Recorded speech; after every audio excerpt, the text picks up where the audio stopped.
इस कहानी की शुरुआत में हम मलिकिया नाम की एक लड़की को देखते हैं जो अपनी स्टोरी बुक में से बंजी नाम के एक रेबिट की कहानी सुनाती है। मलिकिया बताती है कि एक बार एक सांप ने बंजी को सही रास्ते से भटकाने की कोशिश की थी, लेकिन समय रहते ही बंजी के दोस्तों ने उसे गलत रास्ते पर जाने से बचा लिया। इसके बाद मलिकिया अपनी स्टोरी बुक को बंद कर देती है और मोरिस नाम के एक केट की कहानी सुनाने लगती है। मोरिस एक बोलने वाला केट था और वो जिस गाँव में रहता था वहाँ पर काफी ज्यादा मात्रा में चूहे थे, जिसकी वजह से गांव वाले चूहों से परेशान थे। एक दिन गांव वाले मोरिस से गांव के सभी चूहों को किसी तरह गांव से बाहर निकालने के लिए कहते हैं। गांव वालों की बात सुनकर मोरिस उन्हें बताता है कि यह काम सिर्फ एक इंसान कर सकता है और वो अपने पीछे इशारा करता है। मोरिस के पीछे केत नाम का एक लड़का था जो बांसुरी बजा रहा था। केत के बांसुरी की आवाज सुनकर गाँव के सारे चूहे केत के पीछे पीछे चलना शुरू हो जाते हैं। केत अपनी बांसुरी की धुन की मदद से गाँव के सारे चूहों को हिप्नोटाइज करके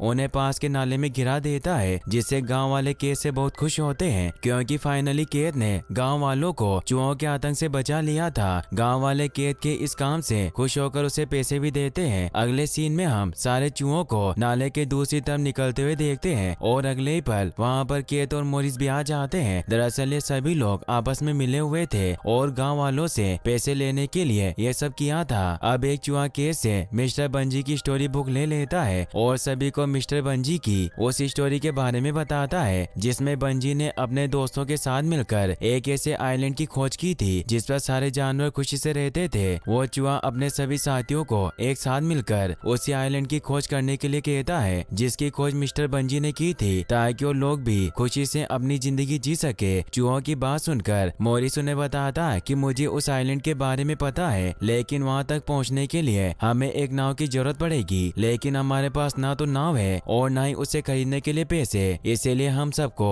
सबसे पहले मेहनत करके पैसे कमाने पड़ेंगे। सारे चूहे मोरिस की बात से एग्री करते हैं। अगले सीन में हम मलिकिया को देखते हैं जो एक कहानी सुना रही है और वो बताती है कि इन चूहों को नहीं पता है कि वो कितनी बड़ी मुसीबत में पड़ने वाले हैं, क्योंकि मोरिस उन सभी से झूठ बोल रहा है और उसे आइलैंड के बारे में कुछ भी पता नहीं है। अगले सीन में हम सिटी के मेयर को देखते हैं जो चूहे पकड़ने वाले दो लोगों को चूहे पकड़ने के बदले पैसे दे रहे थे, लेकिन वो इस बात से काफी ज्यादा परेशान थे कि जब टाउन में एक भी चूहा नहीं है तो टाउन का खाना कैसे चोरी हो रहा है। अब यहाँ पर चूहे पकड़ने वाले गैंग का लीडर मान भी आ जाता है जो दिखने में एक आम इंसान से काफी ज्यादा अलग था। मान मेयर से पैसे लेते हुए कहता है कि ये देखना मेरा काम नहीं है। मेयर मान को देखकर डर जाते हैं क्योंकि वो काफी ज्यादा अलग और डरावना लग रहा था। अगले सीन में हम सभी चूहों को देखते हैं जो टाउन के सीवर लाइन से होते हुए टाउन के अंदर आने की कोशिश कर रहे थे। वहीं दूसरी तरफ मोरिस केत के साथ टाउन के मेन दरवाजे से टाउन के अंदर आता है, लेकिन वो दोनों ये देखकर पूरी तरह से हैरान थे कि टाउन में उनके सिवा और कोई नहीं है। अब मोरिस को खाने की खुशबू आने लगती है और जब वो खाने की स्मेल का पीछा करते हुए एक किचन में आता है तो मोरिस के साथ साथ केत भी वहाँ पर आ जाता है, जहाँ पर वो दोनों मलिकिया से मिलते हैं। मलिकिया मोरिस और केत से मिलकर बिल्कुल भी सरप्राइज नहीं होती और वो उन दोनों को खाने के लिए खाना देती है। मलिकिया उन्हें बताती है कि वो टाउन के मेयर की बेटी है और साथ ही उसने सारी स्टोरी बुक पढ़ी है, जिसकी वजह से उसे पता है कि कुछ भी हो सकता है और एक केट बोल भी सकती है। मलिकिया मोरिस और केत को साथ मिलकर काम करने के लिए कहती है, जिससे मोरिस और केत बहुत खुश होते हैं। अगले सीन में हम चूहे पकड़ने वालों के लीडर को देखते हैं जो बहुत अजीब तरीके से खाना खा रहा था और अपने दोनों साथियों को बोलता है कि मुझे पता चला है कि टाउन में बहुत से चूहे आए हैं और मुझे वो सारे चूहे चाहिए। बॉस की बात सुनकर उसके दोनों साथी चूहे पकड़ने के लिए निकल पड़ते हैं। अगले सीन में हम सारे चूहों को देखते हैं जिन्हें टनल में एक ट्रैप दिखाई देता है जिसमें चूहों को अट्रैक्ट करने के लिए स्वादिष्ट खाना रखा गया था। अब क्योंकि इन चूहों ने पहली बार किसी ट्रैप को देखा था, इसीलिए उन्हें ट्रैप के बारे में कोई जानकारी नहीं थी और चूहों का लीडर ट्रैप में फंस जाता है, जिससे सारे चूहे बहुत दुखी होते हैं और अब उनके सामने और भी बहुत से ट्रैप थे। अगले सीन में हम मलिकिया को मोरिस और केत के साथ देखते हैं जो चुपके से दोनों चूहे पकड़ने वालों के घर आ गए थे। चूहे पकड़ने वाले अपने घर पर नहीं थे, जिसके बाद मलिकिया पूरे घर में इन्वेस्टिगेशन करने लगती है, जिसके दौरान गलती से वो एक अंडरग्राउंड और सीक्रेट रूम का दरवाजा खोल देती है। केत उस रूम के अंदर गिर जाता है, जिसके बाद मलिकिया और मोरिस भी अंदर आ जाते हैं, जहाँ पर वो देखते हैं कि एक सीक्रेट रूम में बहुत सारा खाना स्टोर करके रखा गया था, यानी कि टाउन में चोरी होने वाला सारा खाना यहीं पर रखा गया था। लेकिन इतने सारे खाने को किसने चुराया और यहाँ पर क्यों रखा, यह हमें कहानी में आगे पता चलेगा।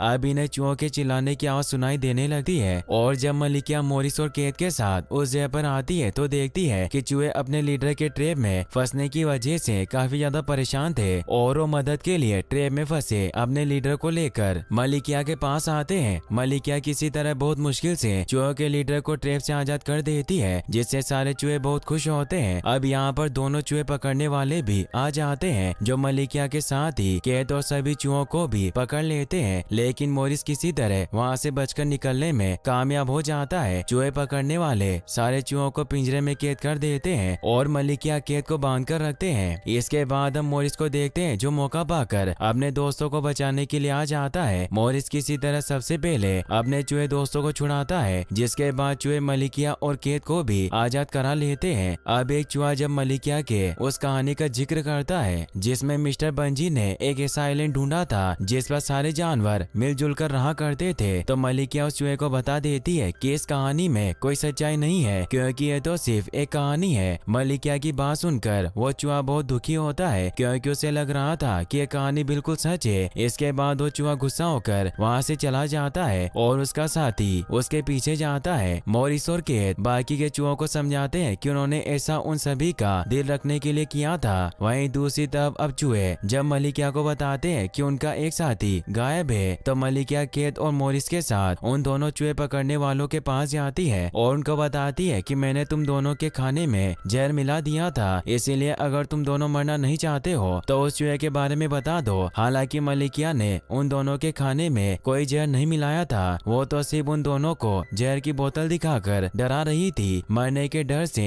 चूहे पकड़ने वाले इन्हें गायब हुए चूहे की लोकेशन बता देते हैं और साथ ही वो दोनों इन्हें ये भी बताते हैं कि उनका बॉस कुछ बड़ा प्लान कर रहा है, जिसके बारे में इन्हें जंगल में पहुंचने के बाद पता चल जाएगा। चूहे पकड़ने वालों की बात सुनकर मलिकिया और केत जंगल की तरफ निकल पड़ते हैं ताकि चूहे पकड़ने वालों के बॉस का प्लान जान सके और मिसिंग चूहे की जान बचा सके। वहीं दूसरी तरफ टनल के अंदर गुस्से में भाग रहे चूहे को बहुत ही अजीब फील होने लगता है और अगले पल उसके पीछे कुछ चूहों के हाथ उसकी तरफ बढ़ते हैं और उस चूहे को अपनी तरफ खींच लेते हैं। उस चूहे का साथी ये सब देखकर पूरी तरह से डर जाता है। अब मोरिस मौका देकर चूहे पकड़ने वालों के सारे पैसे लेकर वहाँ से निकल जाता है। वहीं सारे चूहों ने मिलकर अपने मिसिंग साथी को बचा लिया था, लेकिन उन्हें नहीं पता था कि उनकी फीमेल साथी को किसी मिस्टीरियस हाथों ने किडनैप कर लिया है। अगले सीन में मलिकिया और केत को देखते हैं, जिन्हें जंगल में एक मिस्टीरियस घर दिखाई देता है जिसमें एक लड़का रहता था और वो सच में अपने मैजिकल फ्लूइड की मदद से जानवरों को कंट्रोल कर रहा था। इसके बाद हम उस चूहे को देखते हैं जिसके साथी को कुछ मिस्टीरियस चूहों के हाथों ने किडनैप कर लिया था। वो चूहा अपने साथी को खोजता हुआ टाउन के मेयर के ऑफिस में आ जाता है, जहाँ पर वो देखता है कि चूहे पकड़ने वालों का लीडर टाउन के मेयर की कुर्सी पर बैठा हुआ था। बॉस मान उस चूहे को भी अपने साथ मिलकर काम करने के लिए कहता है, लेकिन वो चूहा लगातार अपने साथी के बारे में पूछे जा रहा था, जिसकी वजह से फाइनली बॉस मैन उस चूहे को उसकी साथी को दिखा देता है, जो बिल्कुल ठीक थी। लेकिन बॉस मैन उस चूहे को छोड़ता नहीं है, बल्कि एक रिचुअल करने लगता है, जिसकी वजह से उसके अंदर बहुत सारे चूहे जाने लगते हैं और उसका साइज बढ़ने लगता है। अब इससे पहले कि बॉस मान उस चूहे को भी कोई नुकसान पहुंचाता, वहाँ पर मोरिस भी आ जाता है, जो उन दोनों चूहों को किसी तरह बहुत मुश्किल से बचा लेता है और उन दोनों को लेकर खिड़की से बाहर कूद जाता है, जहाँ पर उन्हें बाकी के चूहे भी मिल जाते हैं। वहीं दूसरी तरफ मलिकिया और केत को देखते हैं, जो छुपकर उस लड़के की फ्लूइड चुराने की कोशिश कर रहे थे, लेकिन इस दौरान वो लड़का नींद से जाग जाता है और केत को देखकर उस पर हमला करके उसे बेहोश कर देता है। कुछ समय बाद जब केत होश में आता है तो देखता है कि मलिकिया अकेले ही उस लड़के से लड़ने की कोशिश कर रही थी। अब वो लड़का अपनी मैजिकल फ्रूट की मदद से केत और मलिकिया को हिप्नोटाइज करके उन्हें मारने की कोशिश करने लगता है, लेकिन इससे पहले कि इन दोनों को कोई नुकसान पहुंचाता, उस लड़के के पेट के अंदर एक टॉय चला जाता है, जिसकी वजह से उसका ध्यान भटकने लगता है और इस मौके का फायदा उठाकर मलिकिया और केत उस मैजिकल फ्लूइड को लेकर वहाँ से निकल जाते हैं। अगले सीन में हम सारे चूहों और मोरिस को देखते हैं, जो अब किसी तरह टाउन से भागना चाहते हैं, लेकिन चूहे पकड़ने वालों का बॉस दरवाजे पर ही खड़ा था। इसके बाद बॉस मान एक अजीब तरह का रिचुअल करने के दौरान मंत्र पढ़ने लगता है, जिसकी वजह से सारे चूहे एक एक करके बॉस मैन के ड्रेस के अंदर जाने लगते हैं, जिससे उसकी साइज और पावर दोनों बढ़ने लगती है। अब सिर्फ मोरिस ही चूहों को बचा सकता था, क्योंकि एक केट होने की वजह से बॉस मैन के रिचुअल का उसके ऊपर कोई फर्क नहीं पड़ रहा था। चूहे मोरिस से खुद की जान बचाने के लिए मदद लाने को कहते हैं, जिसके बाद मोरिस वहाँ से मदद लेने के लिए निकल जाता है ताकि बॉस मैन से अपने चूहे दोस्तों को बचा सके।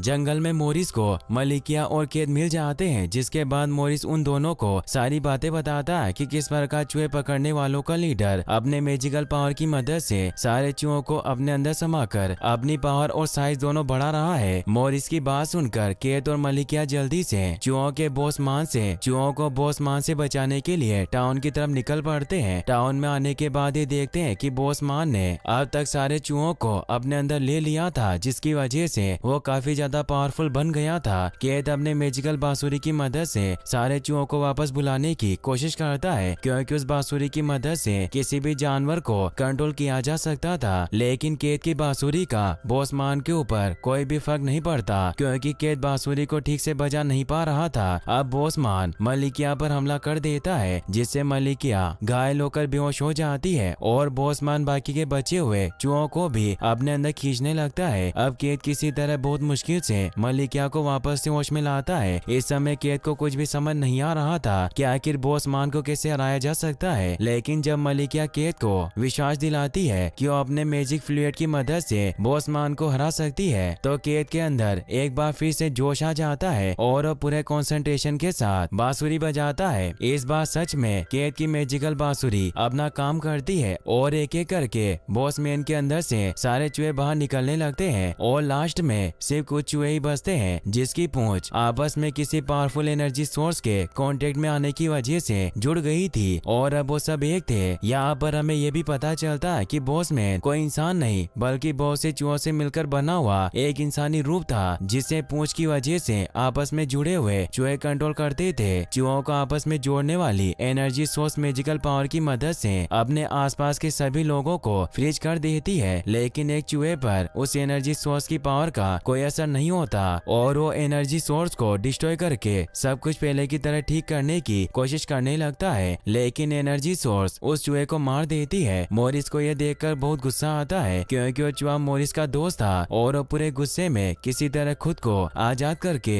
उस एनर्जी सोर्स को डिस्ट्रॉय कर देता है, जिससे चूहे आपस में जुड़े हुए थे। मोरिस ऐसा करके अपने सभी चूहे दोस्तों की जान को बचा लेता है, लेकिन इस दौरान वो खुद भी मारा जाता है। मौत के देवता जब मोरिस को बताते हैं कि केट होने की वजह से तुम्हारी 9 जिंदगियों में से सिर्फ 5 जिंदगियां ही बची हुई है, यानी कि मोरिस इससे पहले भी 3 बार मर चुका था। मोरिस मौत के देवता से रिक्वेस्ट करता है कि मेरी 2 जिंदगियां लेकर मेरे चूहे दोस्तों को जिंदा कर दो। मौत के देवता मोरिस की इस बात को मान लेते हैं और उसकी 2 जिंदगियां लेकर उसके चूहे दोस्त को फिर से जिंदा कर देते हैं। मोरिस ये देखकर बहुत खुश था। मलिकिया और केत भी मोरिस को जिंदा देखकर बहुत खुश होती है और इसी के साथ ये मूवी यहीं पर खत्म हो जाती है। गाइस, अगर आपको वीडियो अच्छी लगी हो तो इस वीडियो को लाइक करने के साथ साथ चैनल को सब्सक्राइब जरूर कर लें। अगर आप ऐसी और वीडियोस देखना चाहते हैं तो एंड स्क्रीन पर क्लिक करके आप इन वीडियोस को भी वॉच कर सकते हैं। Thanks for watching.